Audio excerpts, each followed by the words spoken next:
All right. Good morning, everyone. We are going to get started. I'm working to get started on time, so I'm training you as agents to be on time to things. Last week, we covered kind of finding buyers. We talked about the lead generation process, how to connect with those leads in a systematic process to lead to results, and then how to set them up for the buyer consultation so that you're walking into the buyer consultation with a ready, willing, and able buyer is the best way to describe it. So today we're going to talk about that buyer presentation. We're going to go buyer presentation to like showing homes so that then next week we can talk about contract to close. The steps in the buyer consultation or in the buyer process, step one is to hold on, because I actually can't see it because it's all covered up. Oh, now it's not participating at all. There we go. All right. Sorry. Sometimes this is friendly and sometimes it doesn't like me at all.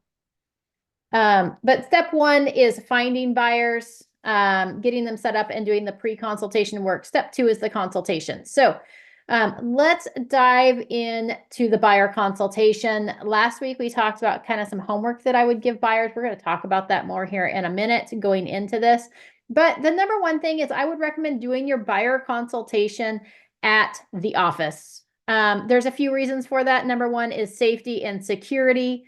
It makes sure that they are a legitimate buyer and doesn't put you at risk. Also doing it during business hours. If you're trying to do it at the office after business hours, please make sure somebody else is around. Don't go meet with strange people that you don't know by yourself in an office where things could happen, right? We want to be safe and secure. The other reason we meet in the office is just professionalism, right? We don't like meet with our doctors or attorneys at a coffee shop. We meet them in their office. So invite those clients to come by your office. It just adds that validity to who you are and who we are as a company. So it just gives that level of professionalism.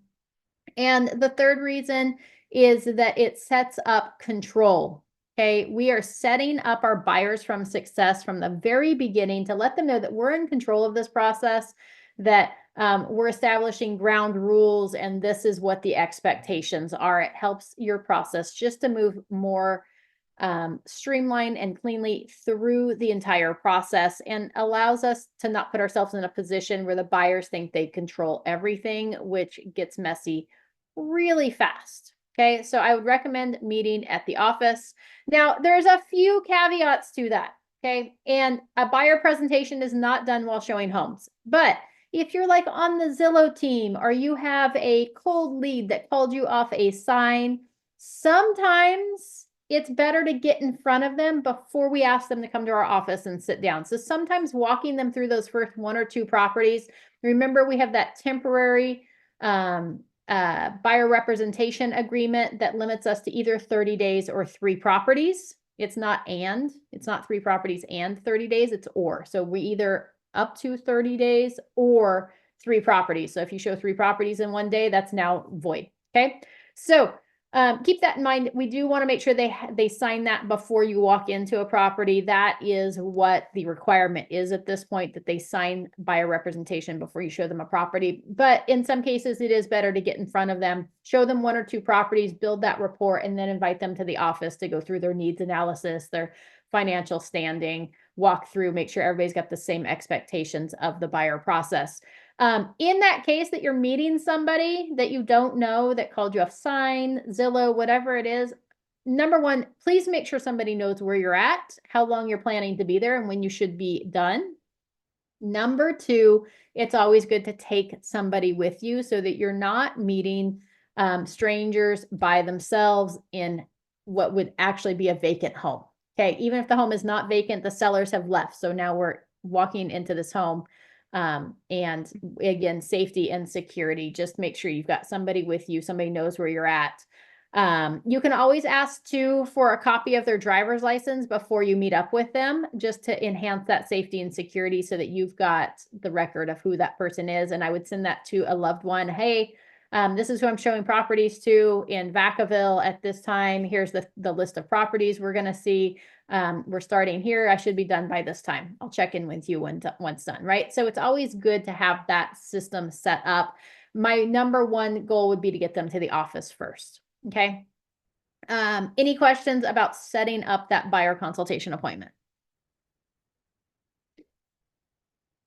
All right, fabulous. I do also, last week we talked about making sure they're ready, willing, and able buyers. Okay, so you can watch last week's lesson to cover that.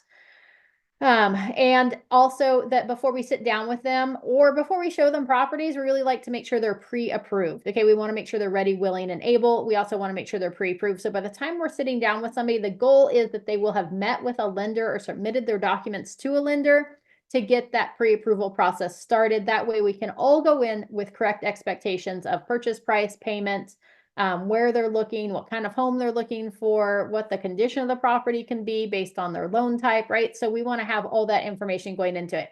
If they haven't had time to sit down with a lender, right? So maybe we talked to them last week, we set the appointment for this week, we sent them over the lender information, talked about the importance of it. The day before our appointment, I'm going to call up and say, hey, buyer, it's Amy. I was just calling to confirm our appointment for tomorrow at 10 a.m. Have you had a chance to connect with the lender yet? Oh my gosh, yes, we're still on for tomorrow at 10 a.m. And no, I've been so busy. We haven't had a chance to connect with a lender. Perfect. Tell you what, I'm going to actually have a lender at the office with us tomorrow. And that way, if you have any questions that come up concerning financing or what options are available, they'll be there to answer all those questions. Does that sound good? And they'll be like, oh my gosh, yes, I can knock out 2 things at one time. This is fabulous, right? So, and then make sure you have a lender there with you during that buyer consultation. It just steps up that level of service. Remember, now we've got to really show the value that we offer buyers so that when we go to explain the buyer representation and broker compensation agreement, it's not a question of if we deserve to be compensated for our professional services, but it's just, oh yeah, absolutely, that totally makes sense, right? And then they sign and we're in a agency relationship. So the buyer consultation, during that time, the goal of the buyer consultation is we want to verify their loan qualification. We want to review the buyer search criteria. We want to, we want to know about their background, culture, family, lifestyle, who makes buying decisions, if there's any other parties involved in the buying process, right? Because sometimes you might be getting money from parents or grandparents or aunts or uncles or whoever it might be, strangers that you ran into down the street. So we want to know who's involved in that buying decision. We want to make sure to introduce the buyer to our team, right? So we want to make sure during that buyer consultation that even if they don't meet them in person, that we introduce to them people like our transaction coordinator, the other people that are going to be working with us, a title company, what their role is, the lender and what their role is, right? Inspectors, all these people that are going to be working with them. We want to make sure to introduce them to that team, let them know that we've got people in our back pocket that can help support them, inspectors, handymen, all sorts of different options there. So we just want to, again, our goal is to show them our value. Okay. In addition to that, we want to educate the buyer about the process from the time that you sit down until what the close of escrow looks like. So we want to review with them what the pending path looks like. We want to discuss the agency and representation and what those benefits are to the buyer. We want to handle any questions and concerns that they might have about the buying process. And then we want to set up showing and selection expectations. And it's a good idea too to familiarize them with sample contracts, addendums, amendments, and disclosures. Okay. In addition, during our buyer consultation, we want to make sure we secure that buyer broker agreement, right? For us, it's the BRBC, the buyer representation and broker compensation agreement. And then before they walk out of the office, we want to have scheduled our next appointment with them. So for most people, that's going to be to go see properties.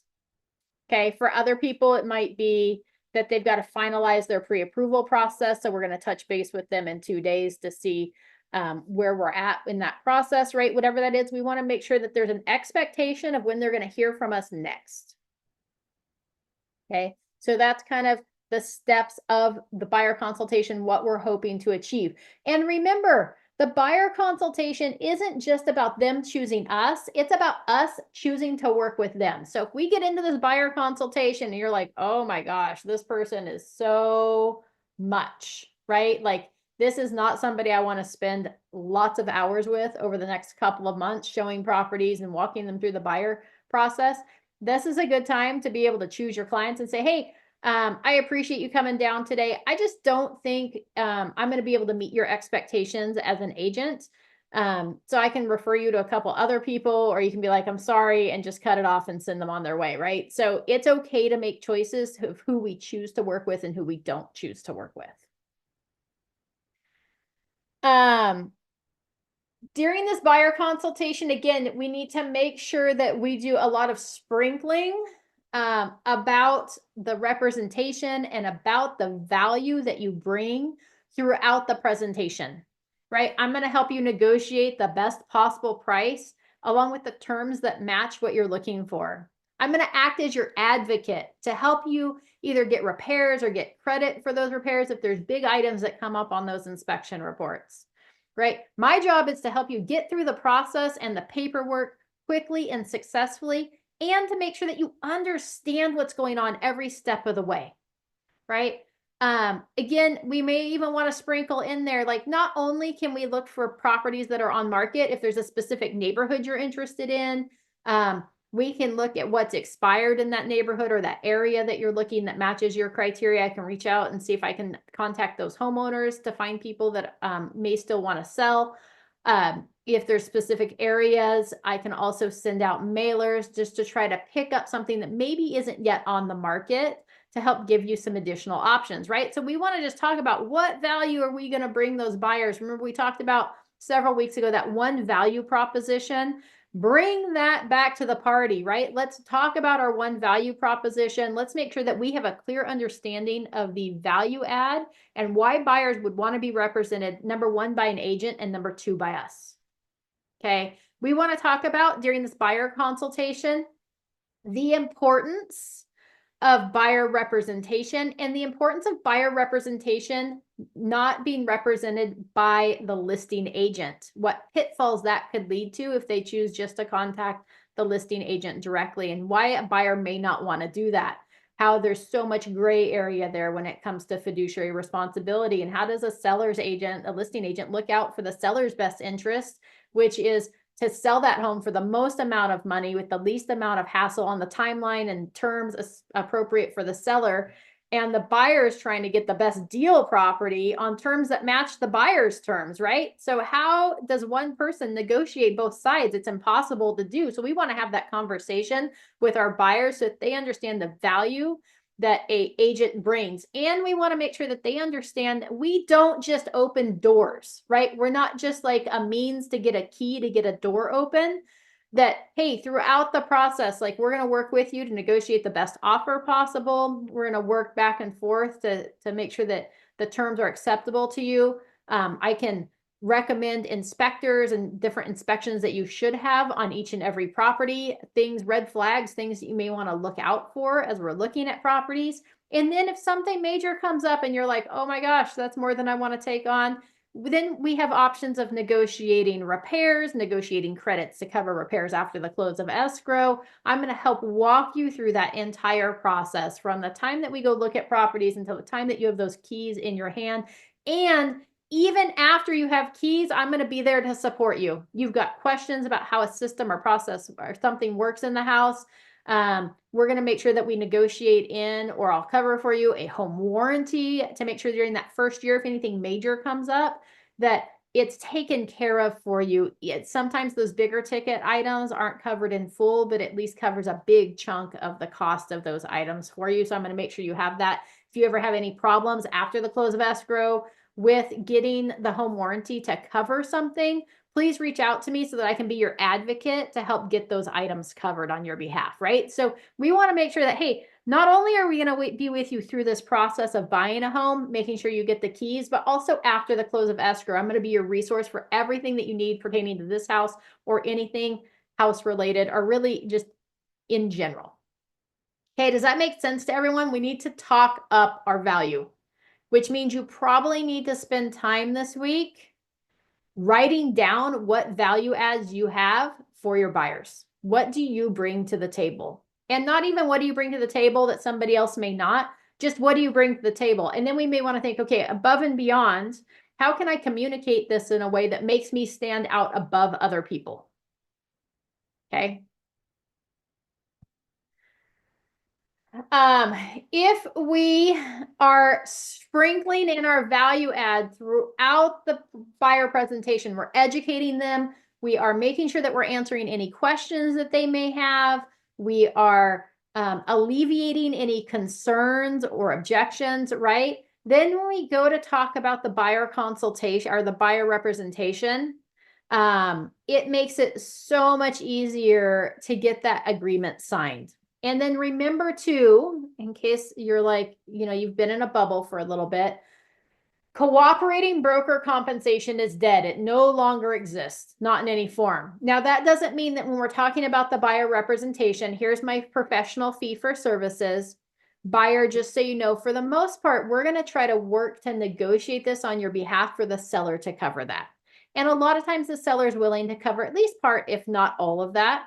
You'll know before we walk into that offer whether the seller's willing to cover at least some of that compensation. And we can talk about it as we progress through the negotiation process, what that looks like, and if the seller is in fact going to cover the full amount. But that's what our goal is as we move through this process, that we're going to work to get the seller to cover the majority of the professional fee for services. Does that make sense? And they'll be like, oh yeah, right. So we're going to have that conversation, that it doesn't always happen, that's not like how it works, but that's our goal to work towards. Okay. What you decide to put on that buyer representation form is totally up to you. Okay. It's negotiable. It's open. It's what you think your value is as an agent, is what you're going to put down on that form. And again, when we look at the buyer representation form, there's 3 different ways to be compensated. Well, technically there's 4. One is just a percentage of the purchase price. You can do a percentage and a flat amount. Okay. So it could be like a percentage plus. You could do a flat amount, or you could have a compensation or a professional fee schedule. Okay. So there's like 4 different ways you could be compensated on there. Ultimately, the responsibility is going to fall back on the buyer. And hopefully, if you sent them the homework ahead of time last week when we set this appointment, they come into the appointment with the homework. We're going to actually go over those items. So we'll talk about that here in a minute as part of that buyer consultation. We're going to know exactly where they stand financially, what kind of fees or funds they have available for our compensation going into this, so that we know how to handle this conversation moving forward. Okay. In fact, on that note, let's hop over. Well, let me finish this and then we'll hop over to that. All right. We want to talk about too, with that buyer representation agreement. There was a couple things that I mentioned when we were talking about the buyer representation agreement on our CAR forms training at the beginning of the month. We talked about all the buyer forms, the BRBC, the PSRA, the BFPI, right? All those things. And one of the things that we talked about was the cancellation of the buyer's representation agreement. And it may be in your best interest, because we talk about how it can be canceled at any time. If at some point they're not happy with how I am representing them in an agent capacity, that we could cancel the buyer representation agreement. You may want to include a copy of that cancellation form with the buyer representation agreement, filled out how you would want it filled out, so that they have that and they know that, hey, this is my means. If I'm not happy, all I have to do is make sure I have this form and I can cancel at any time, right? So it just solidifies that, hey, it's going to be a 2-way street. Like, I'm going to spend my time, energy, and effort locating, showing you properties, helping you move through this escrow process, and you're also going to be loyal to me. Okay. Some of the ways that you can move into this process, we're going through that buyer consultation. We're getting towards the end. it's all about how you present that BRBC form to make it not seem like a big deal, right? So let's move to the paperwork that allows me to represent you. I'll give you an overview of each section, and it's actually pretty straightforward. If you have any questions, I can answer them as we go through it. Right? So let's move to the paperwork, not let's sign the agency agreement, right? That sounds more scarier than let's move to the paperwork that allows me to represent you. Okay. Again, we want to make sure we don't give legal advice as we're going through there, that we're just describing what each paragraph or section handles. And when in doubt, we're going to direct that buyer back to legal counsel. So it's also a good idea to have some relationships with some real estate attorneys. So if you haven't developed those relationships yet, seek some out. Make sure that if they have, whether they charge a fee or not, it doesn't really matter, but just make sure they've got some availability, that if I've got a buyer that's got questions regarding a contract, do you have time in your schedule to be able to squeeze them in? Right. We want to make sure they're going to have time for our people so that we have that. Remember, anytime we refer somebody, we want to refer 3. So you should have relationships with at least 3 real estate attorneys. And I would include those as part of your buyer presentation. Why are we not including this kind of thing with our buyer presentation? In case you have any legal questions, here's some real estate attorneys that I would recommend, right? Or here are some tax consultants that I would recommend to start handling, like, right, we've got listings or buyers. Now their tax situation is going to change a little bit. Here's some tax people that can help answer any questions you might have regarding to the changes in your tax situation when you buy a house or when you sell a house. Here's our home inspectors that we recommend. Here's our pest inspectors, right? Again, we should have 3 in each category so that the buyer feels like they can do research and that they had options. Okay. So let's move to the paperwork that allows me to represent you. So now let's hop over. Give me just a second. I'm going to share a different screen. All right. So here is, oh, wait, before I go to that, we're going to go to the buyer representation. I'll show you where it comes from first. So in case there is a buyer presentation in our one suite of services. So when you go into it, you want to go to One Design. So if you're like, Amy, what is One Design? Dun, dun, dun. See if I can get back to, no. All right, but your one login here at the top of the screen, right? You go to your one login and then you would go down to One Design, or sometimes it pops up on the screen. One Design Creative Studio, that's where you want to go. It's going to bring you to your dashboard. From your dashboard, we just want to, I went down to presentation, so I just scrolled down to print templates. I opened that up. I scrolled down to presentations. See if we can get it to come back up. Once you scroll down to presentations, this is why I don't leave it for there, because it's probably logged me out. But then it's going to open up both listing and buyer presentations. Here is the buyer presentation. Let me share that with you.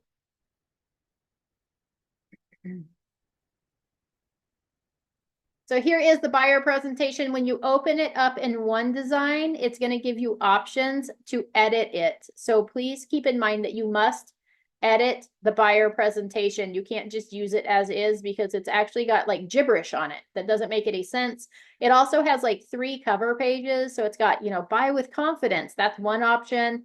It's got this option here, which is buy with confidence. That's the second option. And then it's got a third option for a cover page as well that looks like this. So you've got to pick which one you like best. You need to plug in your agent name. You may want to plug in the date on there. We probably want to replace the Realty One Group logo with the Realty One Group Fox logo, right? So there's several things that need to be done in order to make this yours.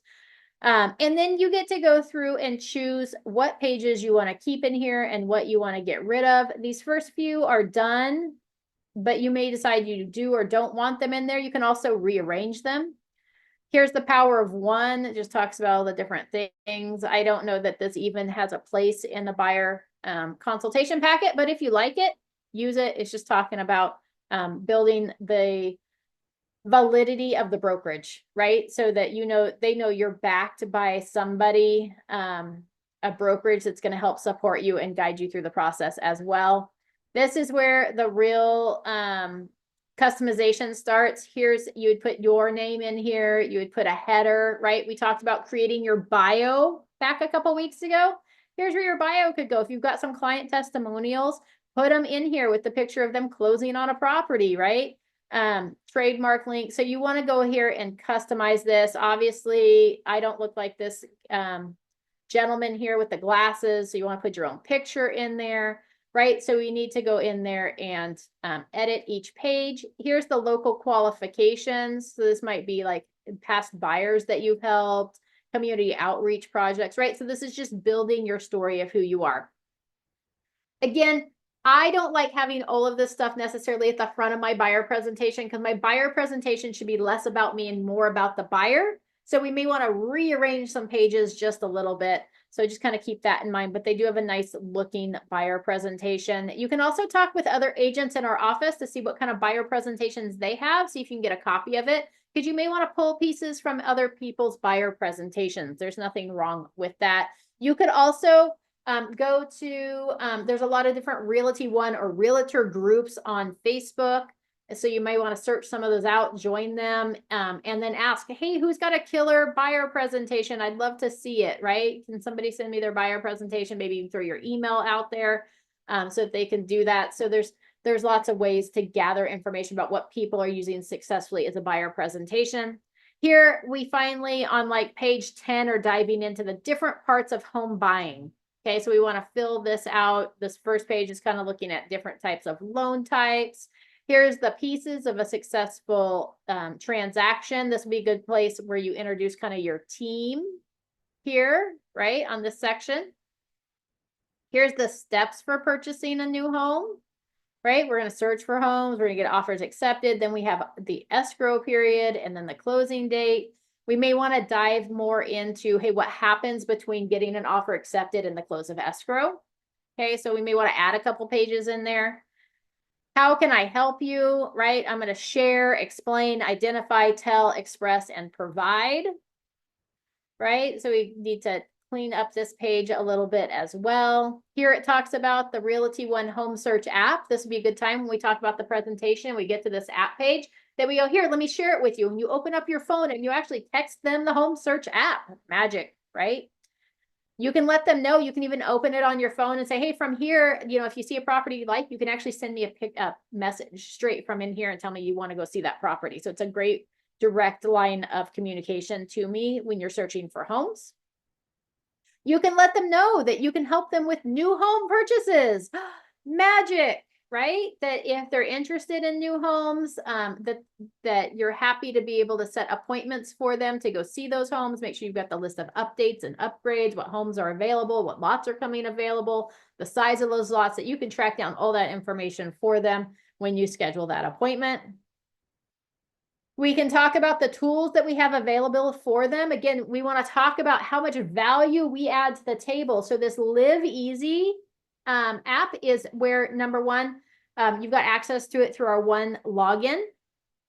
It gives you a place that you can store all of your vendors. Okay, so favorite restaurants, favorite contractors, painters, inspectors, chiropractors, doctors you would recommend, right? Whoever it might be, you can store them in this Live Easy app. It's free to do that. And then people have a way to go in there and pull up, oh, I need a dog groomer. Who does Amy recommend, right? And you can go in there and pull up dog groomers in the area so that they have access to that. In addition, they have a moving concierge. And you're like, Amy, really? Yeah, they actually do.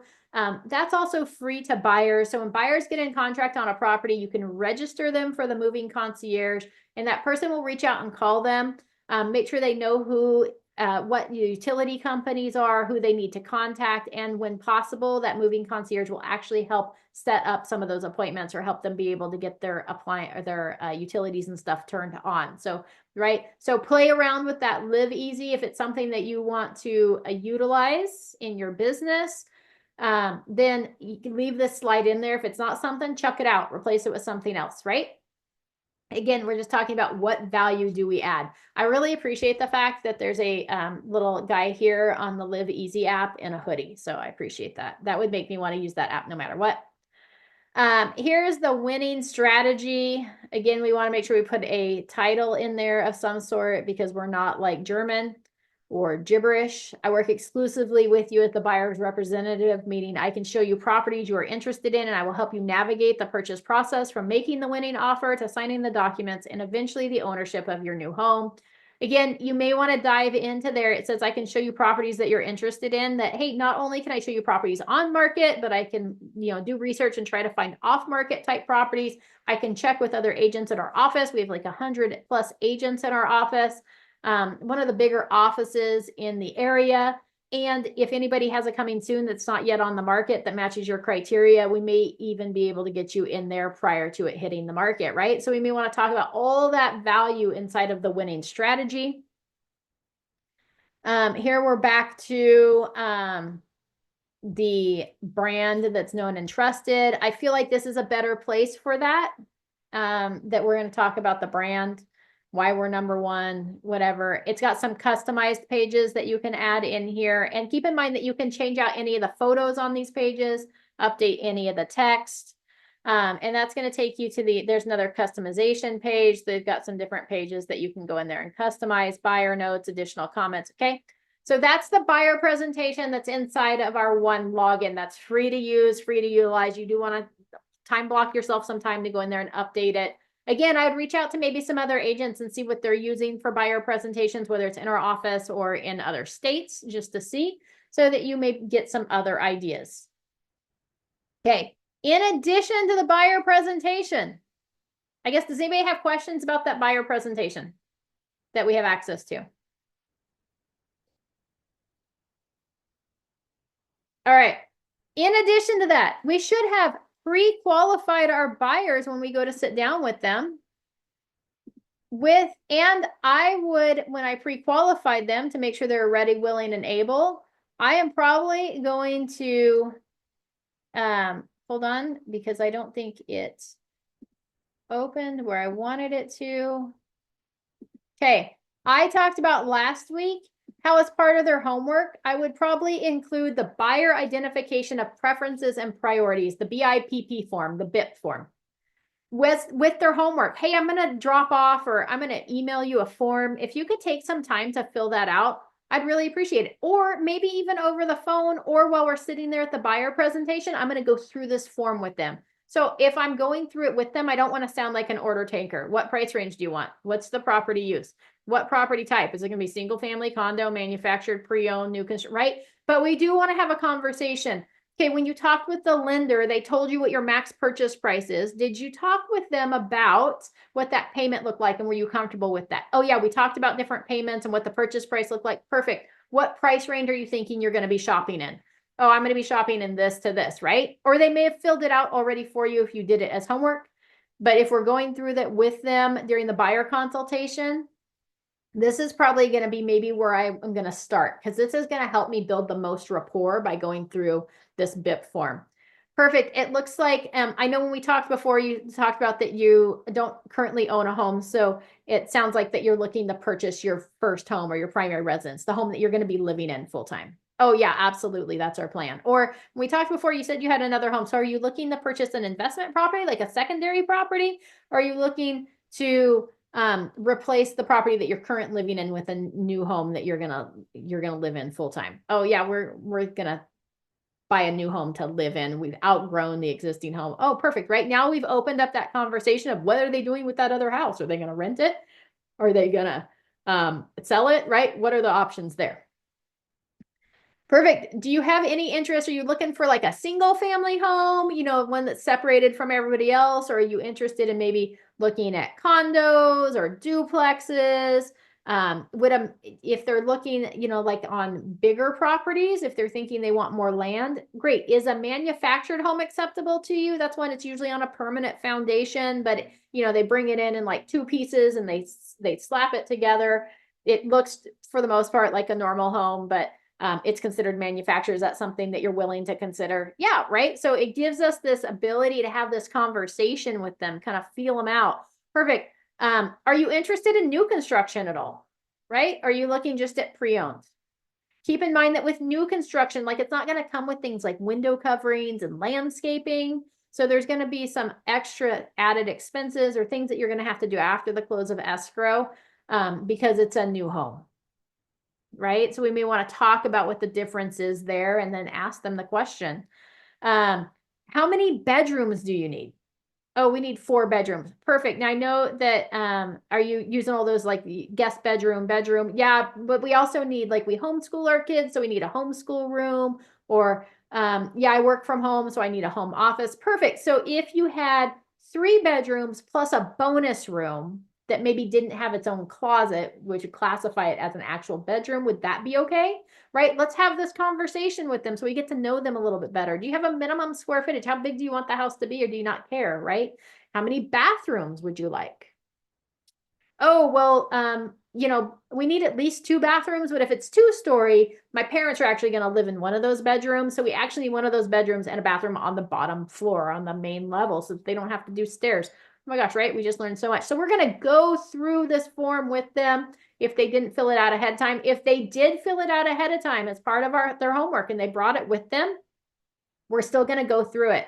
Perfect. I see here it looks like you're looking at a purchase price of this to this, right? We're going to go through their answers on that. It looks like it's going to be a primary residence. You need 4 bedrooms. Perfect. Are you going to use all those as bedrooms, or do you need like home office, home gym, right? Or is that included? Right? So we're going to have that conversation with them if they filled it out ahead of time.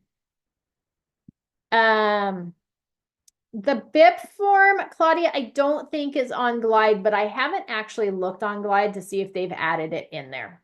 It would be really cool if it was. If not, you could always take the information here from this, the BIP form, and we could create a Google form with the same questions. In fact, on a Google form, you could actually go into more details about what some of these things are and make it more encompassing.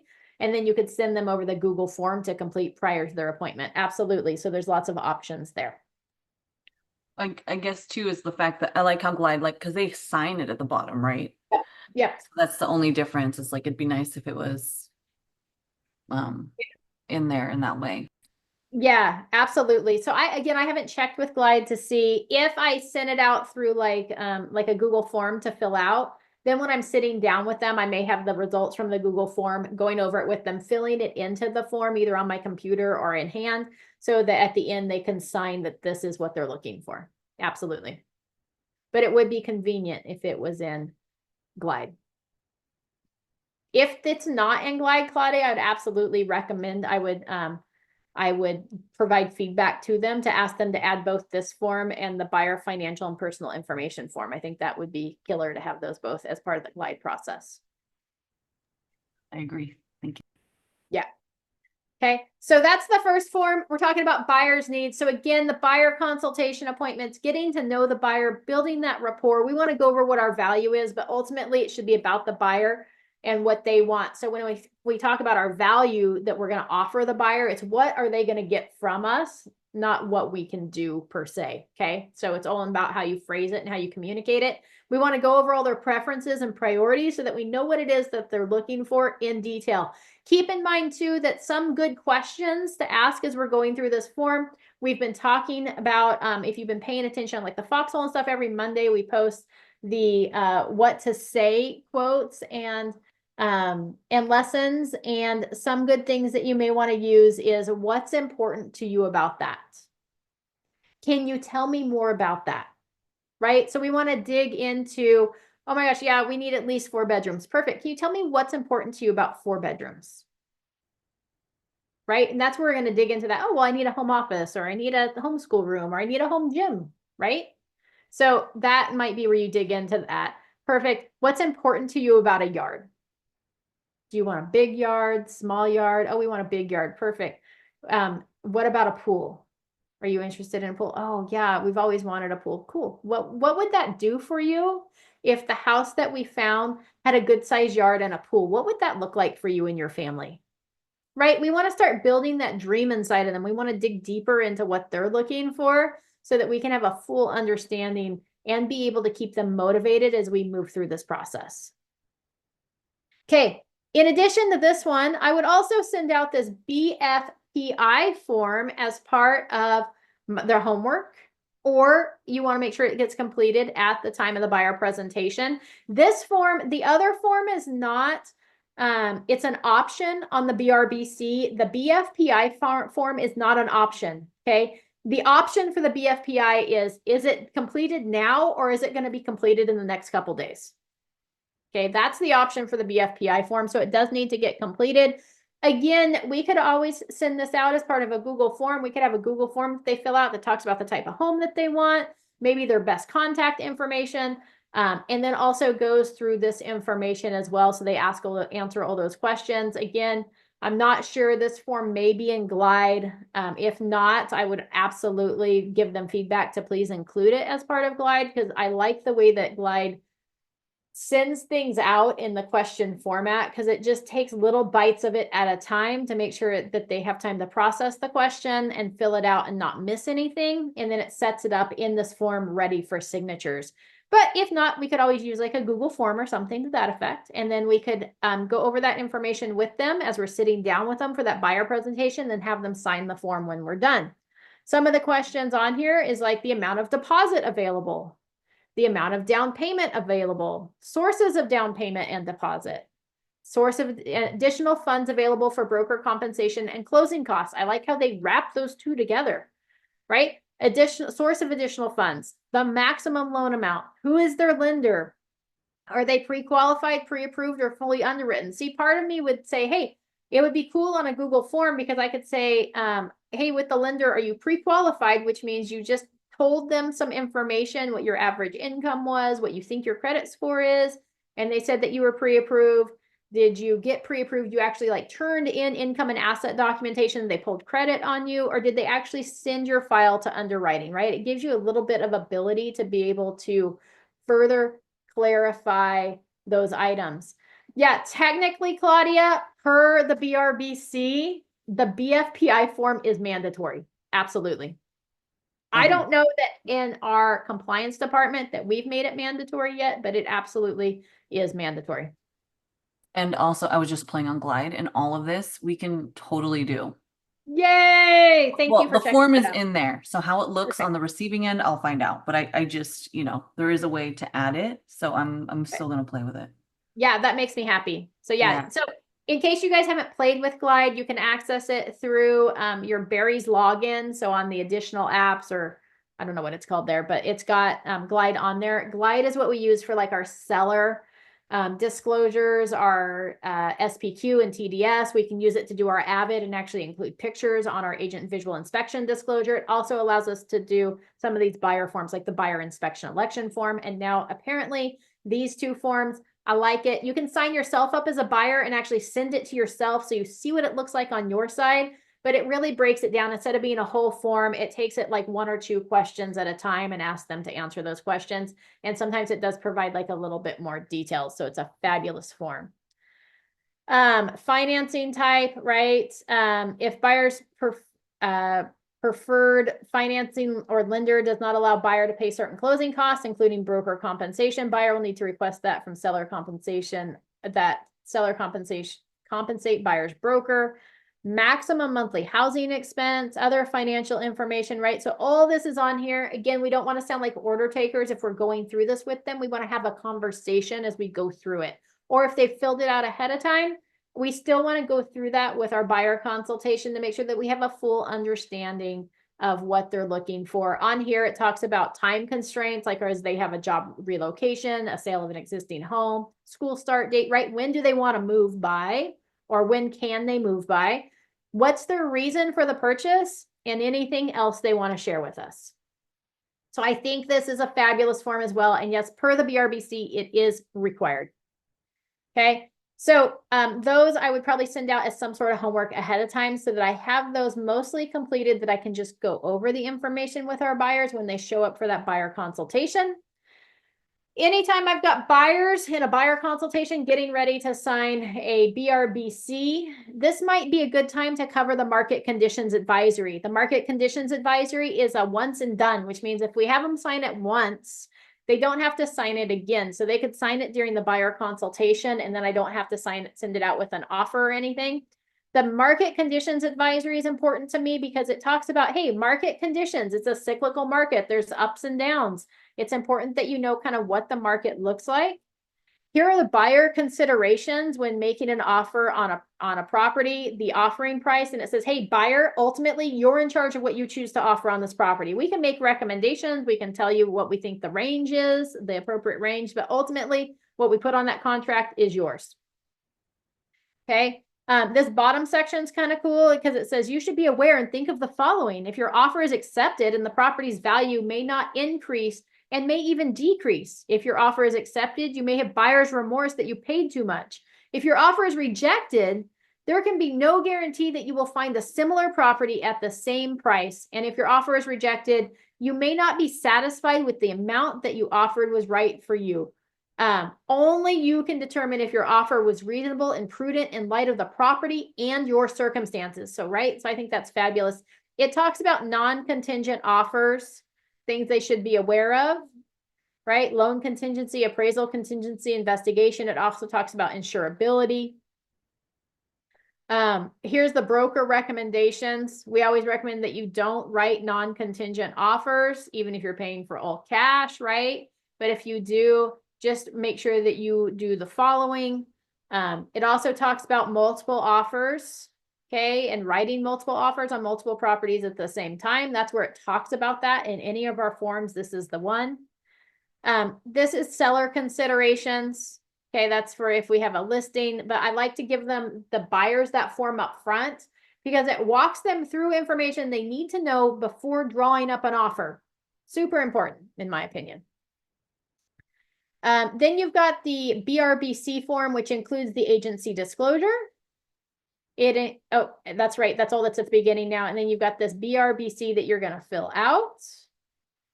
Okay, if we've got the BIPP form already completed, makes it really easy to answer lots of these questions. Remember, our new representation period cannot exceed 3 months. So keep that in mind. We're putting the beginning date and ending date on there. It's 3 months. Okay, we can always do an extension or modification of this. Here's that additional buyer preference and priority form. This is the option. So it's under section C here. We would check that box. Properties excluded from representation. If they had prior representation or something else going on, we would put that list here. The amount of compensation, you've got those 4 options there that we talked about earlier. Talks about that if we receive payment from anybody else, that reduces the amount of the buyer's obligation. And again, I would not use commission. Remember, we're moving away from commission, just like we're moving away from cooperating broker compensation. It's now either like professional fee for services or compensation. Okay. Continued right. Oh, the other thing that it talks about up here is type of representation, non-exclusive or exclusive. Again, I really encourage everybody to get exclusive BRBC signed. That way there's no question as to who's due the commission if they enter into contract on a property. On non-exclusive, you have to be the one that was the broker involved on the property they finally entered into contract on. And so there's a lot of gray area there, which means I can go look at a couple properties with Claudia. I can go look at a couple with Shauna. I can go look at a couple with Amy. And then whichever one I decide to go with, that agent is the one that writes the offer for me. And that's the one that gets paid. Right. So that's like an open marriage. Right. I like exclusivity. There you go. There's my example for you to think about when you see that exclusive versus non-exclusive. All right. Cancellation rights is here. That's why I might send over a copy of the cancellation with this. I think it might just be good practice to make them feel rest assured that, hey, if at any time I'm not happy, we can cancel this. Keep in mind that for an exclusive representation, the cancellation is effective 30 days after receipt. So it's not, hey, I can cancel today and I can turn around and write an offer on a property tomorrow. That's not how it works. So that's the basis of the BRBC there. It's all in the grid format, which is fabulous. I love that it's in a grid. It also includes the buyer's investigation advisory, the different ways that they can have a property investigated and the importance of that investigation. It also talks about the broker compensation advisory. So remember, 1 is for the sellers and 2 is for the buyers. So we can really just skip over. We can say this top section, number 1, pertains to sellers when they sign the listing agreement. Here's what pertains to you. The buyer representation compensation is fully negotiable, right? There's a requirement now in place that we have to have a written agreement in place for me to go show you properties. Here's the advantage of that, right? It outlines clearly my duties to you. It gives you a measuring stick of whether I'm upholding my end of the duties or not, and whether I'm following through on what I told you I would do as part of this transaction. Here's the different ways that it can be compensated, that the compensation can be covered is number 3. Okay, I actually think this broker compensation advisory would almost be better left at the beginning. I almost feel like you should cover this before you start going through the BRBC form, because now you've already outlined the different ways that the compensation can be covered, but you can do the BRBC first. It really makes no difference, but this is attached to it. Then you've got the PRBS, the possible representation of more than one buyer or seller. Then you've got the California Consumer Privacy Act disclosure and notice. And then I would also include up front the wildfire disaster advisory. Hey, we live in an area, you're looking to purchase a home in an area where there could be potential wildfires. Please make sure you do your research on insurance ahead of time. Okay, that's really, hey, check early in your transactions to determine that you can obtain insurance on the property. Hey, there's another one, right, that you should have a list of people for. Here's who I would recommend for homeowners insurance in our area. These guys are still writing in this area because it's really hard to find people that are writing insurance policies in different areas. So find some that are writing where you're showing so that people have those vendors available to them to start shopping for insurance. Okay. And then it also has resources there. So this is, again, the wildfire disaster advisory. It's a once and done. If I sign it at the time of the buyer presentation, I'm done with it through the close of the escrow of the property. I don't have to have them sign it again. If they don't sign it here, I always have them sign it with an offer. Okay, the first offer that they make, I pop in this wildfire disaster advisory with that offer, because this information is important to know up front, not 10 days into the transaction. In addition to that, statewide buyer and seller advisory, I also like to include this one with my BRBC. Again, if I don't include it with the BRBC, I include it with the first offer so that's signed. And again, this is that one and done. They can sign it once and be done with it. They don't have to sign it again each and every time. But it outlines what the buyer's rights and duties are. Okay. It outlines what the broker's rights and duties are, what the seller's rights and duties are. It talks about legal, tax, contract considerations for both. And then it goes through all they've got 1 through 71 different types of investigation or inspection that they may want to do on the property. Okay, it goes through physical and then it goes into other stages as well. So this is one of those things that, hey, take this home and look through it. This is going to help you figure out what kind of investigations you may want on the property. So that's what I would include. So when I sit down with my buyers, oh, the other things that I included here, just so you know, because I want to make you all aware of it, is there is a modification of terms for the buyer representation agreement. So it's specific for the BRBC. So it's an MT-BR. This would be if we want to change the expiration date. So remember, we're limited to 3 months. We can we can extend that out for another 3 months, but it can't exceed 3 months from the date of the modification. So even if the listing or the buyer representation agreement doesn't expire until October 31st, we can only then extend it out another 3 months from today. Okay, so keep that in mind, but this is how you would extend this. This is also how we would change compensation. So if we're making any changes to what we wrote or typed in on the BRBC for the compensation that's due to us, or the professional fee for services, this is the form that you would use to change that. Okay, we're going to work to negotiate it with our seller with the SPBB form, the seller's payment to buyer's broker. But let's say that buyers agreed to pay X, seller only agreed to pay half of X, and then we're going to reduce it just a little bit So if the buyer's obligation is less, we would do that with this modification of terms form, not with an addendum or an amendment or anything else. We would do it with this form here, this MT-BR. And then any other terms that we want to change, we would do here on the other. Okay, so keep that in mind, the modification of terms. And then here is, the other form that's talked about in the BRBC is the buyer material issues for a specific property.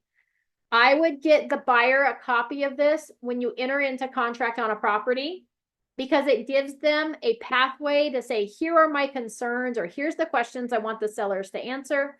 So it talks about this form in the BRBC, so I would include a copy of it, probably at time of signing. And then again, each time they enter into contract on a property, I would give them another copy. Hey, if you have any issues or questions or things that arise that you want me to ask the listing agent or the seller, put them on this form for me. That way it's nice and clean, it's in your words, and then I will present that to the seller to get answers.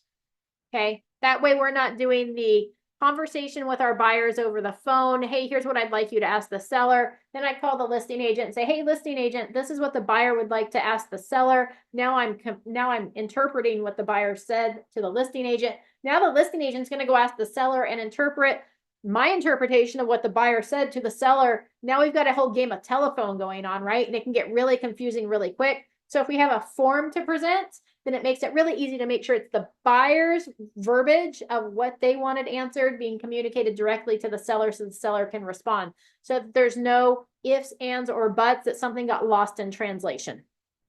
So this is the BMI-SP, buyer material issues for a specific property. And then the last form is the cancellation of the buyer representation. That one is just talks about, the buyer canceling the BRBC.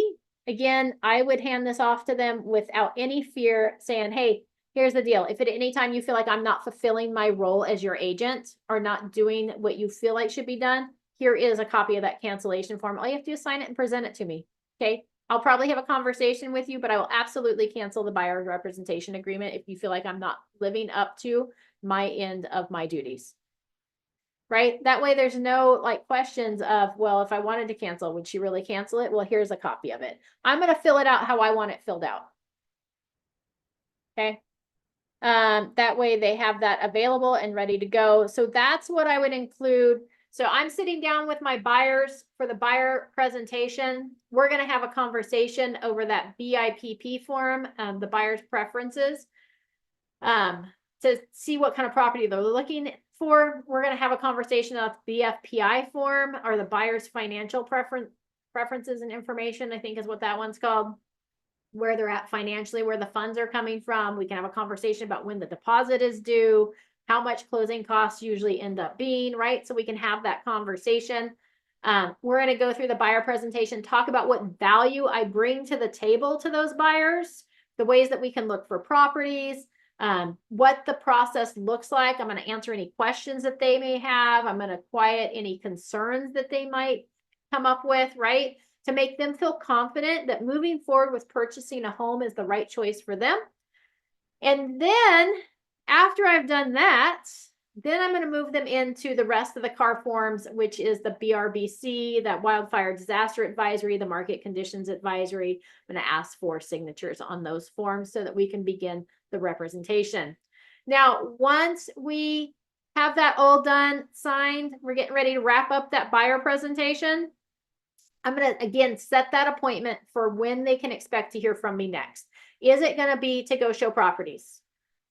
Right? Is it going to be that they still have to finalize their pre-approval with the lender? So we're going to have a conversation in 2 days to make sure that that's been taken care of, right? What is that next step? Set a time and date for that next step so that they know when to expect to hear back from you. Or if it's, hey, let's go see properties. I know you guys are normally available on Fridays. That's tomorrow. Let's go ahead and set an appointment for tomorrow at 3 o'clock to go see some properties if that works for you guys. I'm going to send you over a list of available properties right now. So if you'll take some time to look through that by, 6 o'clock tonight, can you send me over the list of the properties that you would like to take a look at? I'll get that set up for tomorrow at 3 o'clock. Does that sound good? Right? Or maybe Monday or Saturday or Sunday, whatever day it is. Let them know, hey, this is when you're going to have the list of properties for me. And then I'm going to update it every time something new comes out that matches the criteria we talked about today. And if you will just let me know at least 24 hours before that appointment, what properties you want to take a look at, you can shoot me over a text message. You can favorite them in your portal. Here's how you would do that, right? Whatever that method is that you want them to use. That way you have time to set up those showings to go show properties, but that way they know walking out of that appointment, perfect. She's going to get us a list of properties in the next 2 hours, and then we're going to go see properties on Sunday afternoon, right? There's no question as to what's going on. In addition to that, one little more tidbit. I know it's 1 o'clock. We're about to run over. I apologize. Well, technically we have, but in addition to that, you may want to have some cards made. And you may want to prepare your buyers in advance. Hey, if you decide, I know we're not going to go see properties till Saturday or till Sunday. If you're driving through town, heading home from your daughter's soccer game, and you pass a house that's got an open house, just know that when you walk into that open house, they're going to require to have you sign a form. I'm going to give you some cards as well. So you're still going to have to probably sign that form, but you can hand them my card as well, saying that you're being represented by me as your agent, so that they know who to reach out to in case they have any questions. And in fact, on that form, it's going to ask for your name and phone number and your email address. You're welcome to put my phone number and email address is on this card for you. Can you write down my phone number and email so you're not getting a call from a bunch of people if you happen to pass through an open house? Does that sound good? They're gonna be like, oh, this is amazing, right? I'm going to give them like a stack of 25 cards. That way, not only do they have cards in case they pass through an open house, they also have cards in case they talk to somebody else and they're like, oh yeah, we're in this buying process. And oh my gosh, the agent was so amazing. She walked us through the whole process. She set up with a search. We're going to go see properties on Sunday. You should call her, right? Now they're like, here's the card. Magic. Okay. So I would make them different than your normal business card. I would make them so that it specifically addresses maybe even who gave the card to somebody, right? They have a place to like put their name in there. It's being represented by in the purchase of their home, right? Whatever it might be. So just something fun there. So that's what I would do. I'm going to be conscious of everybody's time. So I'm not going to go into setting up and showing properties. We'll talk about that next week. Does anybody have any questions about the buyer presentation process before we wrap up today?